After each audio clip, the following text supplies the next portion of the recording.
So recently I've been on dating apps or something, right? I ain't gonna lie, I said I wasn't gonna do it, but here we are. We doing it again. Never say never. On Hinge, I was on Hinge. Been talking to some shawties or whatever, trying to set dates. I gone on one date so far.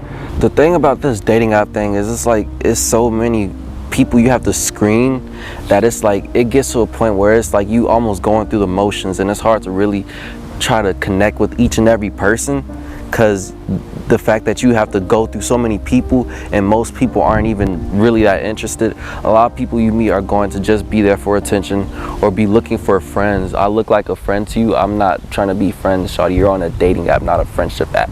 Anyways, for me recently I've been getting some good matches, right? Sort of physically, but on a personal level it's like, oh my gosh, bro, sometimes it gets hard to listen to certain people. I gotta have a lot of patience for this shit. So there was this one, she like this party girl. You already know what that means. I ain't gonna say nothing, y'all just gonna hear the details. So we linked, right? We linked or whatever. This thick ass, tall ass Nigerian shawty, she was 5'10". Thank God I'm taller than that, you feel me? She wasn't necessarily my type, but I was like, you know what, this is a learning experience. How can this go wrong, you know? As long as she don't kill me. So I set up a date. I was like, hey, meet me at this this bakery and coffee tea shop or whatever, get some, what they call it, boba, whatever that shit called. We met up, it was cool or whatever. It really wasn't though. We was in the coffee shop. She was loud. She was this, like I said, she's this party girl. She's super extroverted. I'm super introverted, and off the rip, the vibe wasn't really there. I was like, maybe because it's in a quiet environment that doesn't like necessarily match her energy. So I was like, okay, let's leave. Let's get out of this place, take our little smoothies, and then we gonna go for a walk or something, somewhere out of this super calm, quiet ass, relaxed place. It was a bunch of Asian people. We was the only black people there. It was like, damn, these black people really don't differentiate between outdoors and indoors. Like, they got the same volume level everywhere. They was probably thinking that. I was like, fuck it though. I told her there's a place down the street that we could go to. She was like, cool, let's drive there. So I drove her there. It was too packed, so we just went on for a car ride everywhere, up and down the damn street, wasting gas and everything, just wasting a bunch of gas. Okay, so as I was editing this, I realized I was saying like, oh, as I'm wasting gas or whatever. It's not the fact that I'm driving that bothers me. It's the fact that I'm driving with somebody I'm not really feeling with me, you know? It, like, when you're going on dates, it's not that important when it comes to where you go or what you do. It's more about the vibe that you create with the other person. And if the vibe isn't there, it feels less rewarding when you invest so much like time, energy, and money into this one person. Even though it's not that much money I'm really spending, it's just the time that I feel like I'm wasting because I'm really uninterested, and I'm like, okay, I could have spent this on somebody else or something else, you know? I'm trying to have a conversation with her, but she keep running her mouth about like random stuff, and I'm like, damn, none of this stuff is really interesting to me. I'm not gonna lie, this showed me a side of myself that I didn't think was there. It didn't seem like she was really interested in me. She was just there just to talk or something. So when I was having a conversation about this to people that are closer to me, right, really opened my eyes to the fact that maybe, you know, people show anxiety in different ways, and maybe she was nervous and anxious to meet with me. And, you know, for me, I know my anxiety is like when I'm in social interactions, I try to be as quiet as possible and try to blend in as much as possible. But, you know, maybe like an extrovert may show their anxiety by being more talkative, you know. Maybe that's how she felt, you know, and I didn't have enough empathy in the moment to really see it like that, you know. I just saw it as this person just running their damn mouth and they don't really care about me. Like, sometimes when you meet somebody for the first time, especially if you're really interested in them, you may, you know, not be in your right mindset. You know, that's not really you. That's just the anxious side of you. And if that person doesn't give you the type of comfort to really express who you really are, or give you the comfort to open up, it can feel like that person is betraying you. And I kind of saw like maybe that's what I was doing, you know, to shawty. So she became really defensive, you feel me? but there's no real connection there. And then I started to get irritated. I was feeling like she just like all these other females, right? She was talking about how she was super into social media and attention on social media, whatever, bro. It was just really hard for me to exist there. You ever been around somebody who just drains your energy? That's how it was feeling for me. So it was just hella draining. I was trying to figure out what the fuck do I do next, you know?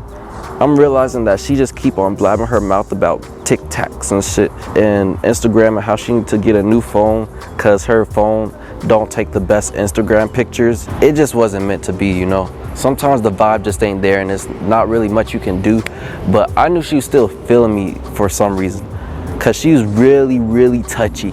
She was really touchy, so I pulled over, I parked somewhere, we just started talking back and forth, trying to fill out some type of vibe. And she kept touching me, kept touching my arm, my face, my chest and stuff. And I'm like, you know, I wasn't planning on doing this, but now I have to, you know? So I was like, hey, shawty, you all up, you literally throwing yourself at me. So I'm gonna be over here, boom, catch that bitch, you feel me? And we just parked.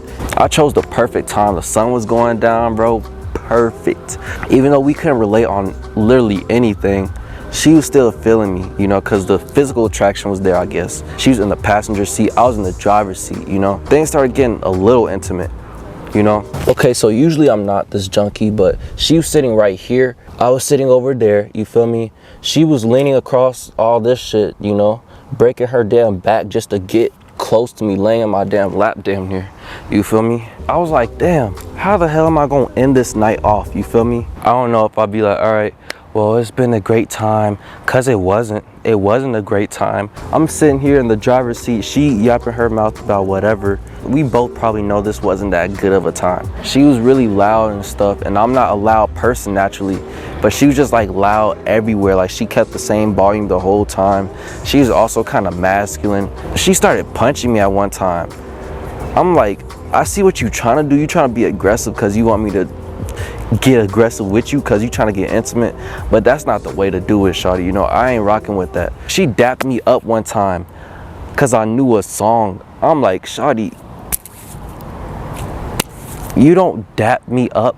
We on a date right now. This is inappropriate. We supposed to be smashed. I ain't say that. Anyways, it hasn't been going that well thus far, and I've been ready to leave, but she kept throwing herself at me, so I was like, okay, you know what? Forget it. I'm going in for the kill. She said something about a vampire or something. I said my hands are cold because she was holding my hand. I was like, yeah, my hands be cold. And she said something about I must be a vampire because I'm cold-blooded or something. And I was like, shit, this must be the opening, you know? So I was like, okay, vampire. What do vampires do? Vampires bite people on the neck. So yeah, that's what I did. I kind of nibbled on her neck and kissed her neck or whatever. I started touching on her inner thigh. Blah, blah, blah. I don't want to get too in depth with it because this is probably going to go on YouTube. But, you know, then we moved things to the back seat, kind of making out. I didn't want to make out with her because, like, I got to be really interested in you. She told me, like, she's never seen she never seen a pixie stick before, you feel me? She ain't never seen one of those. I'm like, what? Nah. What? Nah. I don't know if I can post this no more.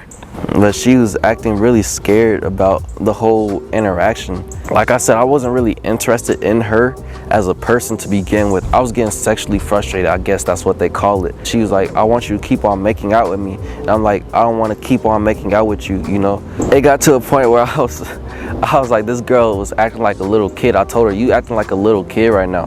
Because she was literally whining. And she wasn't using no type of seductive voice. I'm like, you turning me off right now, shawty. I'm trying to give you this sexual ass energy, be that dude, you feel me? And you talking with a regular ass voice. Like, nah, bro, that's not it.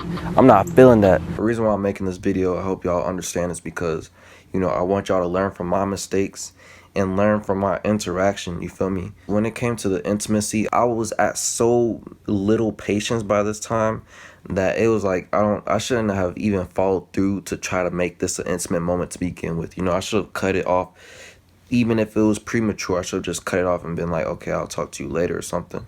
You can't just try to smash some shawty just because she's throwing it at you, you know? But that's how I was feeling in the moment, you know? Punching me in my shoulder and just being really masculine the whole date, that it really turned me off. And I was like, you know, when it got to the intimacy, it was hard for me to really try to be patient and empathetic at that point. You know, it's like you've been acting this way the whole time, and now you want me to get really sensual and everything. And I tried my best, but I just couldn't do it. And I was like, you know, not that I was expecting for her to be super experienced or anything, because I'm not claiming to be the Mac Daddy or whatever. Like, I'll be going crazy, you know. I don't be holding that label, you feel me? Her situation should have been saved for a boyfriend, you know. I wasn't the right person to even be in that situation with her, you know. She shouldn't have made it that easy for me, and I should have had the right moral compass, I guess, to not try to execute on that, you know, because that might have been one of her very few sexual interactions, and I just made it a bit worse, you know. I probably made her a little more scared about it. So yeah, but it is what it is, you know. You live and you learn. So she got frustrated, I got frustrated. She was like, okay, I'm gonna leave then. And I'm like, okay.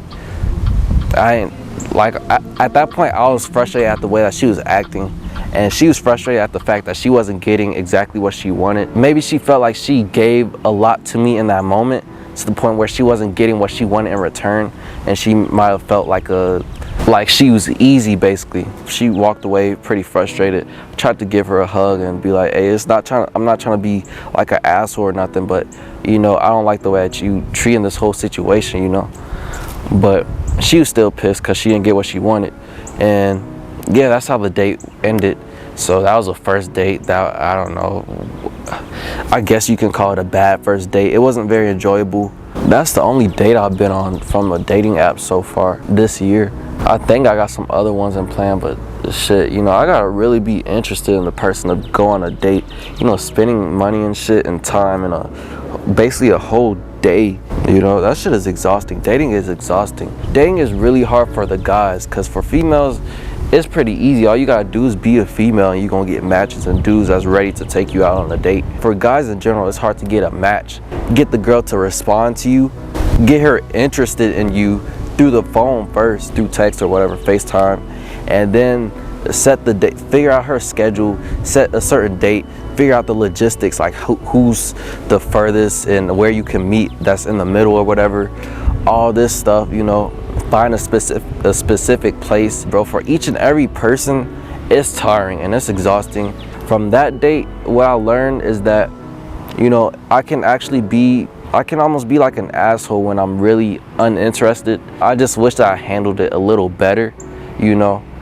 I feel like I could have handled it a little better and not been rude back, but just let her know, like, you can leave right now or something, you know, instead of letting that go on, letting the interaction continue on and just being frustrated for the rest of the date, you feel me? I'm gonna go on some more dates, let y'all know what's going on in my life, you know. I'm learning a lot right now. So yeah, that's what I got for this video. I'm out, man. Peace.